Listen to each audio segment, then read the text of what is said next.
Welcome back to Mom Survival. In today's video, I'm going to be doing something that I have never done before in our family, but I'm super excited about that, and that is making fermented garlic honey.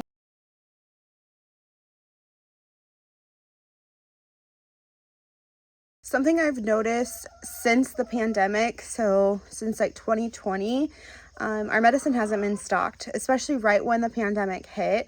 You could not get over-the-counter medicine, or at least you couldn't get the name brands, and most of certain things were out for quite a while.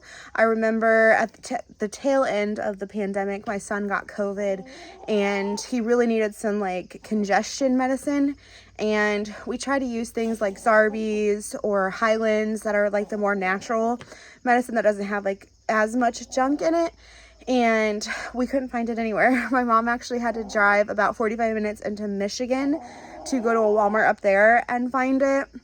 And so as a mom, that really scared me. We talk so much about preparing for food or preparing for like a bug out bag or your safety even. And I feel like, especially in our family, we drop the ball a lot on medicine. So that's something that I'm really trying to pick up and make a priority and learn alternative ways so that when it's not available at the store, I can at least have another option at home.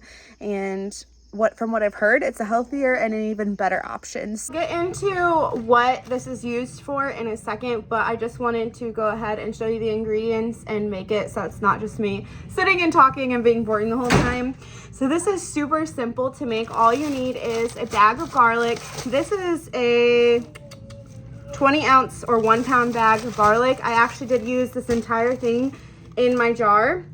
And you're also going to need a jar of unprocessed honey. So you don't want to buy the kind that's at the store that has a bunch of additives and sugar and stuff. You want raw unprocessed honey. We have a local beekeeper who sells it and just puts it in a glass jar like this. I've seen it at farmers markets. I've seen it at flea markets. If you have Amish in your area, they sell it. So those are all ways to kind of find that. You just don't want to use the processed stuff at the store. So this is all we're going to need to be making this medicine. So I'm just going to be peeling this garlic and then dropping it in a sanitized mason jar. So when we look at both garlic and honey, it's super interesting to look back at history, and you can see that they've both been used across the globe for centuries in medicine. It's been documented in ancient texts in Rome, China, Asia, Egypt, and pretty much every other culture. The Romans thought that garlic really helped strengthen their people and gave them a drive and caused them to work harder. The Chinese thought that garlic helped with digestion and stomach issues and would give it a lot in cold and flu season. In Greece, it would be given to their athletes because they believed that it helps their immune systems and helped them to be stronger. Again, across so many cultures, honey has been used as a preservative. It's been used to soothe the stomach, to soothe the throat, to sweeten certain items when sugar wasn't available. Even in modern times, it's put into our cough drops and our tea because it's been proven to help soothe when you have a bad congestive cold.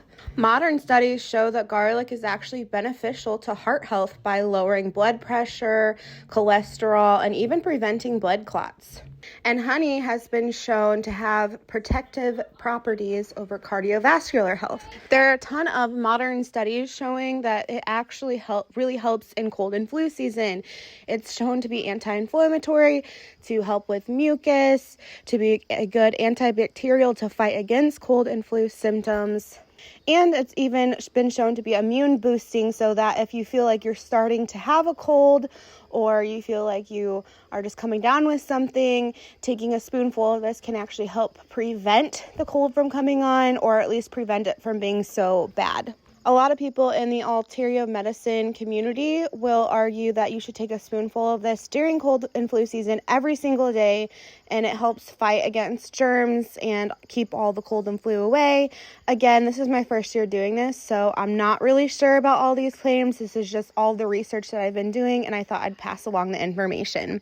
So now that all of my garlic is in our jar, I'm just going to go ahead and pour the honey over this. You want to make sure that you have a little bit of space at the top, because this will, obviously it's fermenting, so it will bubble and stuff. And you want to make sure that when you see that, you're burping it to get those bubbles out. But I'm just going to go ahead and let all of the honey kind of drip down and get in between the garlic and coat the garlic really well. You also might have to turn your jar over to make sure the garlic stays coated, so that it does stay good and it doesn't get like rotten or anything. And in my research, it said that you should store this in a cool, dry place, and it has to stay for 6 weeks like this to ferment. And once that happens, you can store it in the fridge if you would like. So here's my finished fermented garlic. And again, I think I've said this a million times in this video, this is our first year doing this, so I have no knowledge if this actually works, how long it will actually stay good for. But I will definitely be making an updated video at the end of this cold and flu season, letting you know if I think that it was any better than store-bought medicine, how long it stayed good for, how long it lasted us for, all that good stuff. But that's going to be it for today's video. I hope that you found this interesting and helpful. Let me know, have you ever made this fermented garlic before? Do you find that it works? Is this something that you're going to try? Let me know in the comments section down below. But other than that, that's all I got for you, and I'll catch you all in my next video. Bye!